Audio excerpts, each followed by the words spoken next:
Having fun prohibited. Hello and welcome to the China podcast. It's 2022 and a very happy new year to you all. We're back after an extended break which gave us a chance to plan ahead, and boy do we have something exciting lined up between now and the turn of spring. We have loads to catch up on this week. Let's first start with the new year. Owen, how did your celebrations go down? My celebrations went down with waiting about 5 hours to get home because it was busy and lots of people moving and whatnot. And I got home and I had ribs. I had salted ribs. I had sweet and sour ribs. And I would have ate raw ribs because I love ribs. And then nothing. I just put my feet up and waited with my wife watching the telly. Yeah, that's how you want it sometimes, eh? Yeah, it was perfect. Yeah. But I think it was fairly low-key all across China, to be honest with you. Somebody correct me if I'm wrong, but I heard no mention of any firework displays in China. I didn't even bother. I went to bed. Well, I went to bed around 11:15.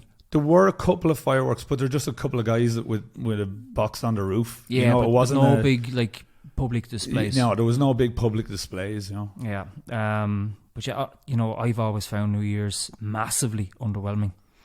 It's like any other normal weekend night that's a bit busy, just with that midnight countdown. Well, when I was a kid, I used to love it because my mother, she would, she'd wake up the neighbours at the stroke of midnight, and she'd walk around with a bottle of whiskey, and everybody would get out and all together singing Auld Lang Syne. And because she was a teacher, she had one of those big old school bells. Yeah, she used to walk around waking people up with, and that was cool. But that kind of stopped, But we're lucky in a sense here that we have the Chinese New Year, because that's a proper celebration. Yeah, it is 1 week long, in fact. Yeah, and 2022 is the year of the tiger, and the Chinese New Year's festivities, it's something that we plan on covering. They happen during the Spring Festival holiday, so you expect plenty of spiced sausages. So a sausage fest, in other words. In other words. I actually think now would be a good opportunity to talk about sausages for a minute or two, because seriously speaking, it is the season for cured meats in southwest China, mainly in Sichuan and Chongqing. Yeah, and it's customary here to make sausages around this time and leave them hanging out to dry on the balcony of your home. If you're out walking in this part of the world and you just happen to look up, you're likely to see them on display from probably every other apartment window. Yeah, and it's not just in the homes. It's the vegetable markets have sausages outside them. Mm-hmm. The supermarkets, smaller convenience stores, you can buy them pre-made. The spicy sausage is a traditional cured meat, which it was developed so it could be stored for long periods of time. The flavour, it depends on where you are. Because Chongqing people like their food hot, naturally their sausages are hotter and spicier than the rest of China. Yeah, and you've made them before, right? Is this something you do every year? And what does the process look like when you're making them? What does that involve? Right, so you need a bit of kit. You need a bit of machinery. Yeah. So what you do is you basically go to the market, go to the big meat market, mm-hmm. and you buy the side of a pig. You just buy as much meat as you want, mm-hmm. and make sure that there's enough fat in it, because otherwise it won't work. Yeah. And then you literally bring it to a guy with a massive mincing machine, mm-hmm. and he minces it up. And then you mix it with whatever spices and chilies and garlic, wine, salt, sugar, anything you find to change the taste, to enrich the taste and make them last longer. And then you make them the same as any other sausage. You just stuff the meat into the casing and, shape it into cylinders, tie it at the end and twist it in the middle. All right, so it doesn't sound too strenuous. And what about the drying period? Well, there's a couple of ways. You can leave them out to air dry, which you just hang up. Yeah. That's what you see. All right. Or there's another sort of thing that you'll see they use fire and smoke. Okay, so that would probably be the most traditional way of doing it, I imagine. Yeah. And you're not going to do it in the countryside, in the cities, I should say. No. It's going to happen in the countryside. It's going to happen in the countryside. You see them making these little tiny stacks, like these little smokehouses, these the disposable smokehouses that they build. They smoke the sausages and then and that's it. Yeah. And they can be cooked a number of ways. You can fry them, you can boil them, steam them. It's all good. It's all good. It really is. It really is. And the homemade ones, they're better than the industrially kind of manufactured varieties, the pre-packed ones, right? Yeah, well, the pre-packed ones, they use additives, and the smoking phase, that's sped up using chemical compounds that they have an effect on the quality. It's not always positive. It's just sometimes detrimental, and they're not really authentic. Right. So it sounds like a serious undertaking, making these sausages. Oh, it's due diligence. It's a work of art if you get a good one. So spice sausages, of course, they're just one of many delicacies that are being prepared right now for Chinese New Year, which is upon us almost. But let's stick with the contemporary for a while, because it's been 2 weeks since our last podcast, and we thought about we must catch up. A lot has happened in China. Yeah. A lot has happened in general. Owen, did you watch Don't Look Up? Because a lot of people are talking about this film. This Don't Look Up movie, I've been waiting for it for a while. The guy who made Don't Look Up is Adam McKay, and he was the guy who's responsible for The Big Short. Great film. So kind of serious matters done in a kind of an absurd way. Yeah. But I think people are forgetting that he also made Anchorman. That was his first movie, was Anchorman. Oh, was it? Yeah. And then his second movie was Talladega Nights, the story of right. Yeah. He Step Brothers. He did Step Brothers as well. So lots of Will Ferrell stuff. So he's taken on very serious issues recently. Well, he's taken on more serious issues more recently, but doing them in a funny way. Yeah, doing them in a funny way, because that's the way he kind of looks at the world. He founded the Funny or Die website with Will Ferrell. Okay. And if you've ever seen the little short movie of Will Ferrell getting scared of the little 2-year-old girl who's shouting for the money, because it's a sketch called The Landlord. And was she looking for a red envelope? No, she was looking for her rent. Oh. And there's a little 2-year-old girl going, "Where's my money, bitch?"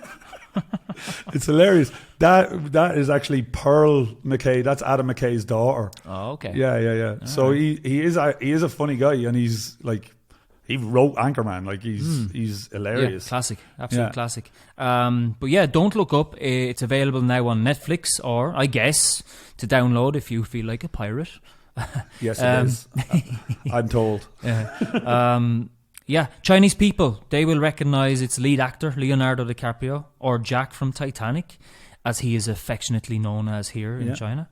And he stars alongside Jennifer Lawrence, another terrific actor. And they both play scientists who have discovered a comet on a collision course with Earth.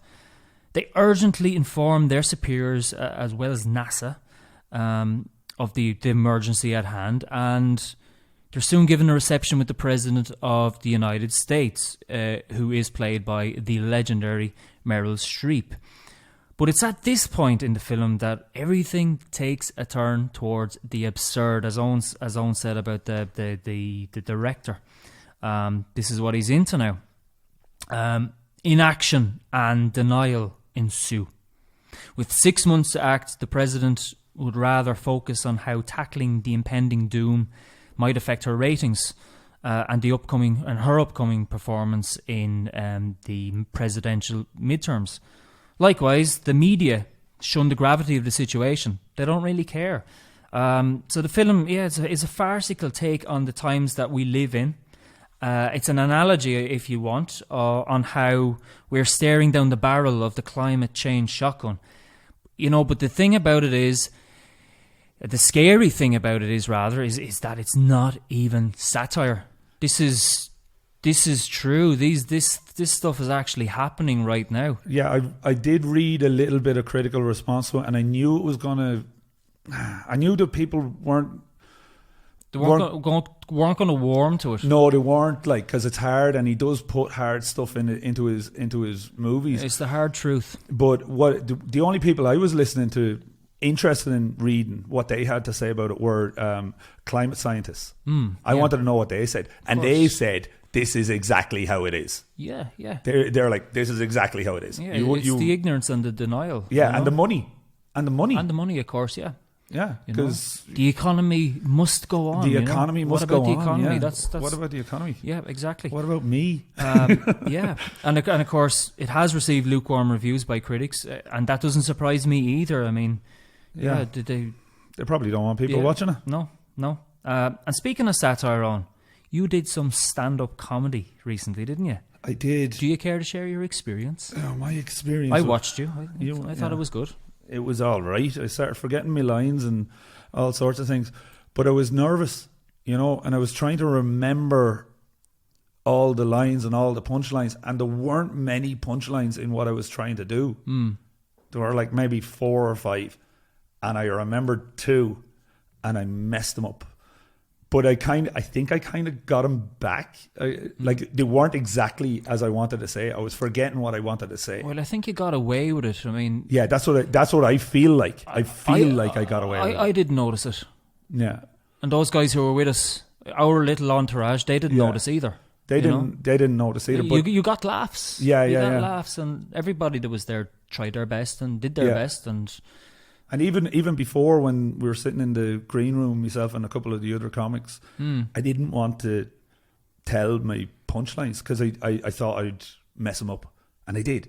So it was kind of like, it's something to work on, and I can improve it. Yeah, well, anything like that is a learning curve, isn't it? It is, yeah. Yeah, it's good crack. I mean, it was your stand-up debut after all. Yeah, I mean, yeah.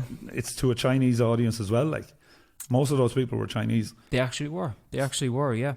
And if you're an expat living in Chongqing, or if you're Chinese and you haven't yet frequented one of these stand-up gigs, go. It's a great scene. I was really impressed with it. And, if you do go, those people, they'd be glad of your support. There's also another one, another comedy club in Chengdu, and probably others too that I'm unaware of. But yeah, it's always good to have a laugh in these trying times. YOLO, you only live once. Yeah. Great music being played as well. There was a little bit of a what was the group that I asked you to remember?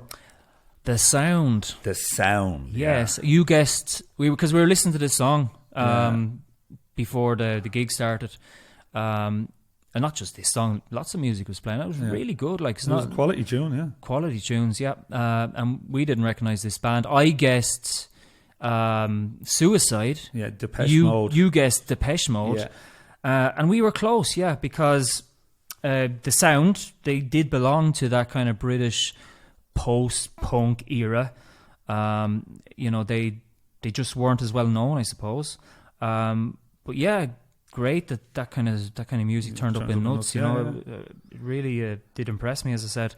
And yeah, there's another band for my listening list for 2022. Yeah. So yeah, so far I've got them and Television.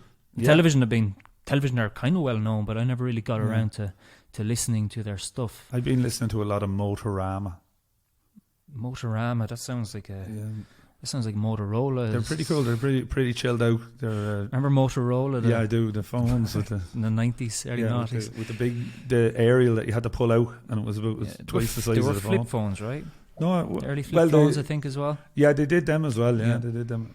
Sure. Anyway, you're saying, what about the Chieftains? That was one hell of a story. You told me that night at a gig. Yeah. I mean, if you listen to our last podcast, you'll remember how we discussed Westlife's broadcast to a Chinese audience and how one viewer in China said that it might be good for cultural exchange purposes, Well, here's the thing. One of our listeners who lives in Gansu, he directed me towards a remarkable musical event that happened in China nearly 40 years ago. Last time, you and I, Owen, we were trying to put forward a traditional Irish group whose sound might fit the criteria for just a cultural exchange, you know, between our two countries. We said like the Pogues, Sinead O'Connor, the Cranberries, and the Dubliners. Yep, but I don't think either of us proposed the Chieftains. I can't remember that. Who actually did just that back in the 1980s. Yeah, and here's the cool thing: the Chieftains, they were actually the first ever Western musical group to play live on the Great Wall of China. Yeah, it's fascinating, isn't it? I mean, do you recall how many viewers Westlife had the other weekend in China? It was 25 or 27 million, something like that. Yeah, now that's a lot of people, right? But that pales in comparison to how many viewers the Chieftains play to. Yeah, their live performance was broadcast to 700 million people. Now, for a band of ordinary chaps from the streets of Dublin with banjos and fiddles, that is simply mind-blowing. Yeah, and what's more, an album was released soon afterwards. It was called The Chieftains in China. Yes, complete with the Chinese characters on the front cover. And I cannot believe that I didn't know that. Yeah, I'm surprised at that. I'm shocked. You're a fountain of knowledge. Like, that just sounds like one of those random things that I know. And I didn't. And you didn't, yeah. So I got there first. Oh, no, I didn't get there first. Our listener did, but I was able to relay. I knew that they did an album in Turkish, I think. They have the Chieftains in Turkey. Okay. They got around, eh? Yeah. I knew that existed. I didn't know the Chieftains in China existed. Globetrotters, yeah. But yeah, how did this happen? Why did the Chieftains come to China and play on the Great Wall? You see, in 1983... so 1983, they were the first Irish musicians to visit China, and as Owen said, they were the first ever Western musical group to perform live on the Great Wall. But who are they, for those not in the know? Well, they are an Irish traditional group, and they're huge. Sadly, only 2 members of the group are alive today. They are considered cultural ambassadors for Ireland. They are well known in the US, the UK, or any other country where the Irish diaspora has settled. They even contributed to an Oscar-winning soundtrack, and they performed for the Pope. So by the time they arrived in China in 1983, they already had a 20-year career behind them. And how did it all begin, you ask? It actually starts with an ex-girlfriend of Mr. Moloney, who was Chinese. And he had an obsession, right? He had an obsession with China. And in 1980, diplomats from the Chinese embassy in London, they attended the Royal Albert Hall for the Sense of Ireland festival. Now, the Chieftains performed at the event, and the Chinese diplomats were so impressed that afterwards they invited the band to come to China. The one obstacle with this, though, was there was no Chinese embassy in Ireland. Full diplomatic relations between the two countries were not established until the year after. This was during the period when China was beginning to open itself up to the rest of the world, but foreign groups still required an official invitation to visit China. So, China and Ireland came together because of the music. Yes, it definitely sped up the process. And the girlfriend sped up the process too, because she understood Chinese culture, right? She understood Chinese culture. She understood how to deal with Chinese people. And so anyway, the band's founder, Paddy Moloney, he wanted to make this happen. And he really wanted to make this happen. And he went to great lengths to ensure that it did happen. Not only did he want the Chieftains to become the first Western group to play on the Great Wall of China, but he also viewed it as a golden opportunity to reach a new audience and attract mountains and mountains of publicity. However, following up the invite wasn't going to be straightforward. And at first it wasn't even taken seriously. It wasn't until 1982 that he began to make headway. This involved the invitation of his own to the Tianjin ensemble of Chinese musicians and dancers to perform with the Chieftains at the National Concert Hall in Dublin. So he invited the guys from Tianjin over to Dublin. Yeah. So give them something. Yeah. Put them on the stage first. Yes. Right? And it was a breakthrough. It was a breakthrough moment. And Paddy Moloney had played the perfect host, and he finally laid the foundations for the Chieftains' trip to China. So Paddy Moloney made arrangements with the first Chinese ambassador to Ireland, Gong Pushen, at the new embassy in Dublin, where he also set out his conditions for a tour of China involving the filming and recording of the trip. And the Chieftains arrived in Beijing in 1983. It was essentially a guided tour. Lots of formalities. They were kept to strict schedules, and they stayed in government hotels and attended official banquets every night. The band's fiddler, Chongqing, he remembered how the police, they were called at one point because the locals weren't used to hosting people who liked to have the odd tipple. Yeah. A tipple being a drink. A drink, yes. A exactly. drink. Exactly. Fond of the drink. Yeah. These boys were. And on the second day of their tour, the Chieftains travelled to the town of Badaling, where they performed on one of the sunlit turrets of the Great Wall of China, becoming, as we said at the top, the first ever Western group to do that. Yeah. And visitors to the wall, they had no idea who they were, and more people began to crowd around out of pure curiosity. 10 minutes in, the performance was abruptly ended as the crush among the crowd, it had become too dangerous to continue. I love that. The Chieftains introducing the mosh pit to the Chinese. It's a crazy story. It is a crazy story. A mosh pit to the Chieftains on the top of the Great Wall of China. So anyway, it doesn't end there. Did you know that there are over 200 traditional musical instruments in China? That's mental. 200 different types, like erhus and pipas and zithers and guzhongs. You know, I heard of about 5, maybe 6. Yeah. There's 200.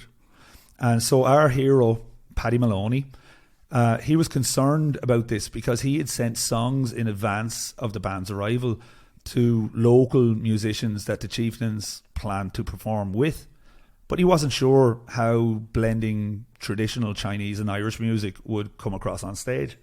Probably to do with the different scales and stuff. You know, he doesn't know how folk music is going to match. Yeah, he didn't know what to expect, of course. So there's an array of instruments.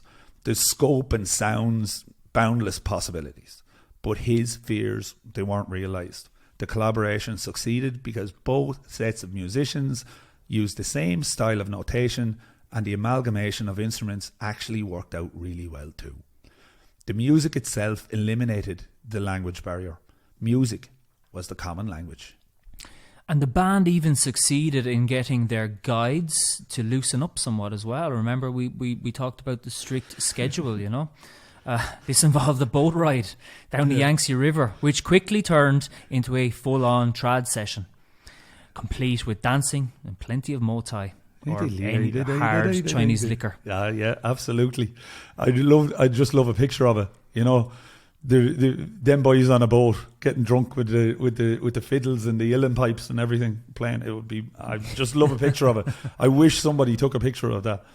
Anyway, following the performances in Beijing and Suzhou, the tour ended in Shanghai with a special performance which was broadcast to 700 million people across China, with leading Chinese politicians in attendance. Take that, Westlife. Yeah. But did the Chieftains leave a legacy? Well, for starters, the tour cemented diplomatic relations between China and Ireland. For most Chinese people, it was the first glimpse of what Ireland resembled. They won the hearts and the minds of the nation. Even one of their interpreters, who wept copiously when it was time for the band to say goodbye. The Chieftains brought home many of the Chinese instruments that they had come across, probably not 200, but I'm sure 5 or 6. And they even did a series of concerts back home afterwards, which infused the music that they had picked up during their tour of China. And in 1985, as we said, the band released an album called The Chieftains in China, which was 10 tracks of recordings from their trip. Yeah, and the Chieftains even returned to China in 1997 for a one-night stand in Shanghai. A one-night stand of the musical variety, I Go hope. on, you dirty bugger. What else? Of course it was Anyway, all right. They were astonished to see how much the city had changed with the 14 years since they came to China. And that's 25 years ago. Can you imagine what they would think if most of the lads were still around today and they put on another concert here? Oh, sure. I mean, the city, the whole country for that matter, has changed beyond recognition from what it was then. They definitely need to sit down for a pint out of pure shock, I'd say. Yeah. But the cultural exchange program didn't stop there. In 2004, the Irish Festival was held in China, which was opened by the Chieftains in Beijing. Other Irish acts such as The Frames played in Beijing too. Alton played there. And it was a part of a wider arts program that even included a production of, by the Gate Theatre, which is a theatre in Dublin, of Samuel Beckett's Waiting for Godot. Yeah, so this was their production. Yeah, so the Gate Theatre went to China, which is you know, it's a big deal. Yeah. And so it was the Beijing People's Art Theatre and then the Shanghai Dramatic Arts Theatre. And then as part of the cultural exchange, there was a Chinese Festival of Arts and Culture, which was held in Ireland later the same year. It's great, isn't it? I mean, people coming together through the love of song and poetry and performance. It's crazy, yeah. And there's another story about a Chinese guy, a friend of Mao, who was inspired to write a poem that Mao loved about the mayor of Cork from 1920. Really? Yeah, it's a really weird and obscure story, but it's you know, it kind of, there's a big link between Ireland and China, and it goes back a good bit. And the whole story of the Chieftains coming to China, it just shows how much we all have in common with each other. It doesn't matter what language you speak or the colour of your skin. Did you hear Paddy Moloney once ate spiced sausage while riding a Velociraptor across the Great Wall of China? Oh, that's a new one. Brand new sentence. Yeah, they found his fossilised remains recently inside of an egg. And his first words after hatching from the egg would have been, "Pint of plain, please." Right. So, what are we talking about? What in the name of God are we talking about? Yeah, there was a big discovery at the back end of December here in China, which we want to get into while it's still relevant, of course. So yeah, back when we spoke about food culture in China, we likened the durian fruit to a stegosaurus. We were wrong. And it wasn't the stegosaurus we were thinking of, but the Ankylosaurus, which, like a stegosaurus, it has armoured plates on its back, except they're much smaller. The Ankylosaurus, he's the one with the tail, the shape like a club, and he swings it from side to side when defending itself. Yeah, one whack of that thing and you're a goner. Oh, it'd be like a train hitting you. But yeah, Ankylosaurus, it was very reptile-like, and its name means fused lizard in Greek. Now, beside that point, many dinosaurs were also avian-like. And what I find fascinating is that today's common birds share many of the same characteristics and body composition as dinosaurs. Debate has raged amongst paleontologists for 3 centuries over whether or not birds actually did evolve from dinosaurs. And a very significant recent find in China further reinforces the theory that they did. It wasn't so much found as it was forgotten about and then resurrected. We're referring here to a fossilized egg that was stored away for years and only unearthed once more because the building in which it was housed was undergoing renovations and all the stored specimens had to be moved. Yeah, this was first discovered in 2000, and it was acquired by a group of researchers, only to be kind of finally unboxed in 2010, isn't that right? Yeah, they're called the Yinliang Group, which is a company that mines stones. They kept it all in the Yinliang Stone Natural History Museum, and decided recently to crack it open. And what did they find? Only a perfectly preserved dinosaur embryo that they christened Baby Yingliang. They missed a trick not calling it Baby Moloney. A terrible missed opportunity. But yeah, many scientists in the field have now described the discovery as one of the best in its kind. But why is it important? It's important due to the long-held belief that birds have dinosaur ancestry or evolved from at least some species of dinosaur. And to explain this, let's first talk about hips. Lizard hips and bird hips. Most dinosaurs had either one of two types of hip structures, lizard-hipped or bird-hipped. And our friend the Ankylosaurus, who looks like a durian, probably smelt like one too, he was remarkably bird-hipped, despite the meaning of its name. This is a hypothesis that has changed over time. Many theropods, such as the Tyrannosaurus rex, were once considered lizard-hipped, but now they've been identified, at least by some, as bird-hipped. The hypothesis is not so cut and dry. For instance, lizard-hipped dinosaurs such as the Velociraptor are now believed to have had feathers on various parts of their bodies. But the important thing to note is that in many cases, birds are a central part of the picture. Yeah. Now, the embryo that was found in China belongs to a species of toothless beaked theropod called an oviraptor. Yeah. It kind of looked like a big chicken, right? And significantly, the embryo is extremely reminiscent of the posture that birds take in the egg, a curled position known as tucking. And this is a behaviour seen in birds shortly before they hatch. Aren't chickens essentially theropods? Yes, and some dinosaurs were essentially giant turkeys. Do you remember that reference being made in Jurassic Park? With the annoying kid at the dig site. The very one, yeah. So this is the whole bird theory being put forward in the film, and not forgetting the book. It was adapted from Jurassic Park. So at the dig site, we are introduced to paleontologist Dr. Alan Grant, played by Sam Neill. Met him in Dublin. Oh, really? Nice guy. Nice guy. He argues the case that birds evolved from dinosaurs. And he does this by explaining how the structural anatomy of a raptor is very similar to those of modern birds. Of course, then this bratty young kid comes along and he mocks the whole theory that the Velociraptor specimen as being a 6-foot turkey. But he's not entirely wrong. We know that many species of dinosaur had feathers. The Velociraptor more feathered than most. Except that the chap didn't factor in that this turkey was one clever predator who liked to hunt for sport. He was one mean turkey, all right, yeah. Yeah, and of course Jurassic Park knew this, and this scene was their way around not having to present their dinosaurs on screen running around like feathered farm animals, because that's not really terrifying. It's kind of comical is what it is. Yeah, you're right. Now, Steven Spielberg and all his gang, they knew this. Feckless, bloodthirsty lizards are always going to look cooler and be scarier than a big rooster with a comb on the top of its head. The comb I speak of here being the red fan thing. Yeah, at the top of the head. Yeah, and that's very true, of course. And I mean, with all these feathers, with all this fur, like it's a chicken.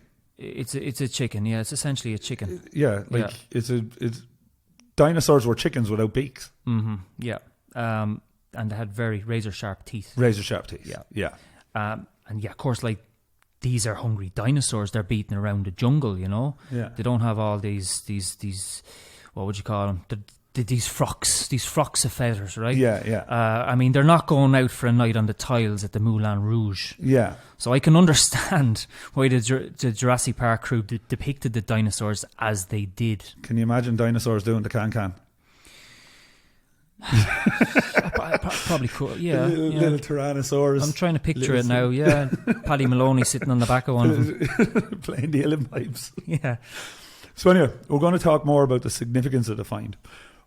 We're talking to you now about Ganzhou in Jiangxi province, and that's in southern China. The embryo has been estimated at least 66 million years old. And one researcher, a certain Dr. Ma, he described the discovery as the best dinosaur embryo ever found in history. And he went on to say how it was a great indicator of how the behavior of modern birds first evolved and originated amongst their dinosaur ancestors. No doubt we're all familiar with Charles Darwin's The Origin of the Species, which was a landmark study on the theory of evolution, first published in 1859. Now, there was a fella by the name of Thomas Henry Huxley. He was also known as Darwin's bulldog because of his staunch advocacy of Darwin's theory. A very important man as well. The first man to mention human evolution. Right, okay. That's who he was. So a year after 4 years after The Origin of the Species, Thomas Henry Huxley first proposed human evolution and humans being a part of the ape family, and he has the diagram. He drew that diagram of gibbons to man. Yeah, along the stages of orangutan, chimpanzee, gorilla, and then man. That's Huxley. Yeah. So, I mean, if you want to accelerate this theory, you've got two guys living at the same time to do it for you. Yeah, exactly. And Huxley was both an anthropologist and a biologist, and he was desperate to prove the theory. To do so, he needed fossil evidence, a missing link that proved how animals transitioned from one species to another. And luckily for him, just 2 years later in Bavaria, a near-perfect fossil of Archaeopteryx was yielded from Jurassic-aged limestone deposits. Its skeleton showed how it was a carnivorous dinosaur, but it was its feathered impressions that gave Huxley the evidence that he sought. It was a massive coup, a game changer in fact, and it turned heads. However, it wasn't enough to settle the argument. The argument was just beginning. One of the main issues was the lack of a wishbone, which it acts like a kind of a spring, a wishbone to assist the wings to turn and assist flight. It sits between the two collarbones. Yeah. So that's that part of the story. Next came an American paleontologist in the 20th century called John Ostrom, who resurrected Huxley's theory through the skeletons of Deinonychus, a theropod discovered in Montana, in America. Ostrom was able to show that Deinonychus did actually have a wishbone, and that it had been previously mistaken as ventral ribs. What's more, he was able to show that the fusion of the two collarbones via the wishbone had clearly occurred in theropods long before the evolution of flight capability. So, let's take you back to China now. It's the 1990s, and this time we're going to Liaoning province in the north of the country. And it's here we begin to see the emergence of the final piece of evidence needed: feathers. This came in the form, and this is a tough one to pronounce. I'll try my best, I should get it. Go for it. Oh, you ready? Yep. Dinosauropteryx. Oh, that's very good. Isn't it? That is excellent, yeah. Chinese lizard that flies. That's it. Chinese flying lizard. That's what it is. Dinosauropteryx. Right. This dinosaur had no wings, but it was covered in feathers. And since that discovery in 1996, an array of small feathered dinosaurs have been unearthed from the same province, ranging from meat-eating theropods to fully feathered winged birds. Long considered to be the first bird-like dinosaur, Huxley's Archaeopteryx lost that honour to Xiaotinjia, which was also discovered in Liaoning province, this time in 2011.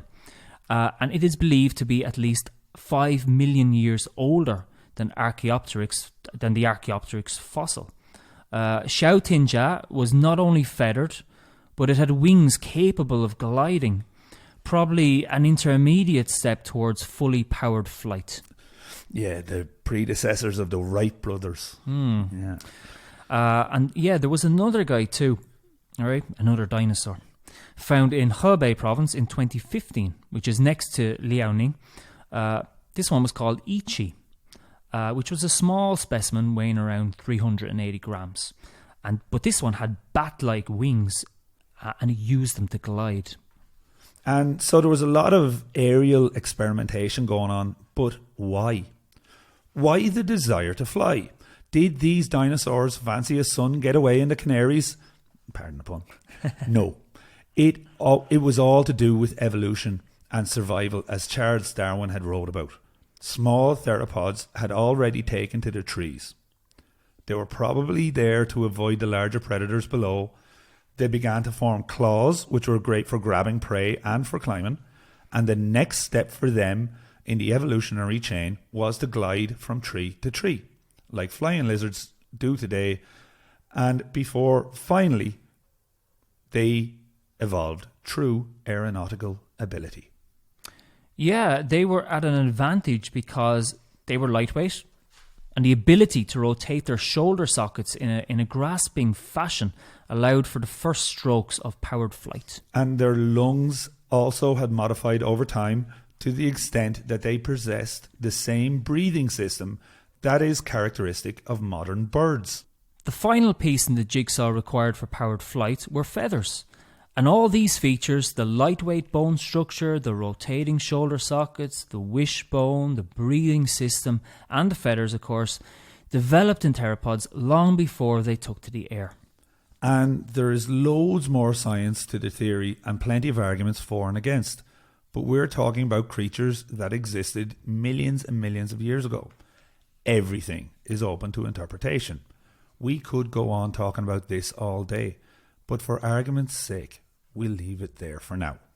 Yes, and I hope we made it as easy as possible for you guys listening to understand. We actually found out from a guy we know at the comedy club, that there's a natural history museum here in Chongqing with an enormous dinosaur exhibit, and we're thinking of going over there for a look during the holiday. Yes, and they have some kind of paleontology department as well, so who knows, we might even get a chance to chat to a few experts. Yeah, well, the guy we know, his name is Luke. He told us that paleontology is a dying art in China, and I'd like to find out why that's the case. Yeah, hello, Luke. Yeah, hello, Luke. And besides, it's something to do. We might even get to see a chieftain in an egg. Oh, it'd be great. We might do. So what's in store over the next few months on this podcast? Lots and lots of exciting entries. Yeah, we're going to talk some more about the comedy scene in China. We're going to talk about punk rock in Wuhan. We're going to talk about elephants, crocodiles, and Bruce Lee. Yeah, and much, much more. And much more. There's plenty there to whet your appetite. And if you haven't yet listened to our latest episodes, now is the time to catch up, because this train has left the platform and it's picking up speed. Yeah, incidentally, please go and listen to our Monkey Britpop episode if you haven't. We see the analytics and we know that not enough of you listen to it. That's the best one. Like, that's the best one we've done. Yeah, it's arguably the best one we've done. Yeah, it's arguably the best. Like, we know it's an hour long, but if you get a chance, it's worth investing your time because it's a wonderful take on a cool story. Yeah, and that is episode 6. It's episode 6. Yeah, it's episode 6. But yeah, like we pride ourselves in our work, and now that we have a bit of a following, we want to make sure that we give you the best possible product. Yeah, number 87 in Turkey. Yeah. Yeah, that is true. Right. And if we're not satisfied with something, we'll scrap it. Yeah, we will. And if you're enjoying the podcast, tell a friend. We've recently had new listeners from the likes of Italy, Poland, the Netherlands, Nigeria, and the United Arab Emirates, to name but a few. And like, that's something that really motivates us. What sort of countries are you left waiting for? What countries do you want to see next? I really want to see somewhere like Trinidad and Tobago. Yeah, like, I was going to say exactly that. I want to see like those islands start lighting up. Yeah, like the St. Vincent and the Grenadines and stuff like that. It's obscure because, you know, why would someone in one of those Caribbean islands be listening to a podcast about China? You know, that's why I want to see it. Yeah. I want to see it light up. I want to see it. I just want to see it light up. Yeah. Yeah. So if you're on Twitter, give us a like. You can find us at the China Podcast. If you're on Spotify, give us a follow. If you're on YouTube, like and subscribe. Yeah. And I'm glad we put the podcast on Stitcher, by the way, because you know, we've had a lot of listens up there, which is nice to see, of course. Anyway, enough publicity for one day. It's feeding time. And the Velociraptors are famished. And that's a wrap. Take care. Toodles.